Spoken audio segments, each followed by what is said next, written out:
Hello. In this video I will show you how to make some tie bars that kind of look like clothespins out of clothespins, and then I'll show you a better idea.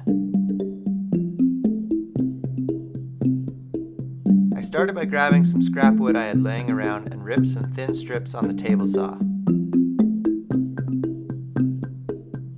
Initially I was thinking of making these magnetic, but then a new idea sprung to mind. People who know better than me recommend that a tie bar is sized to be slightly smaller than your tie. So I eyeballed what looked good and cut the pieces to their final length.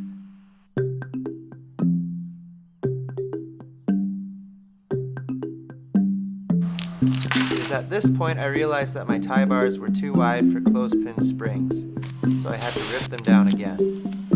I then carefully drilled some holes so I could attach a spring and did a quick assembly to see how they looked and felt.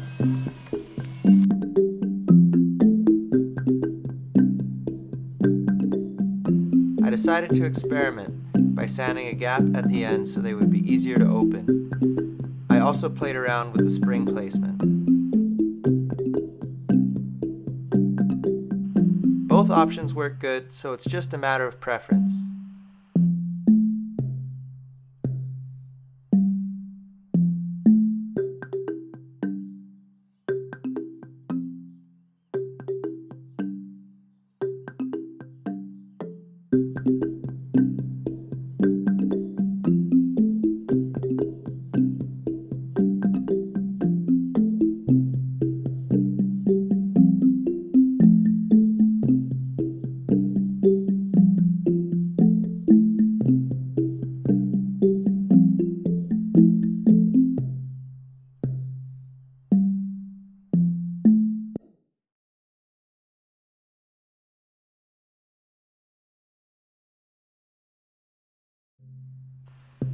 If you don't like the fancy clothespin look, using a bobby pin is a great option. I cut a groove in the bottom of the bar so I could gorilla glue my bobby pin in place. Be sure to add tape to the inside of the pin to avoid gluing it together.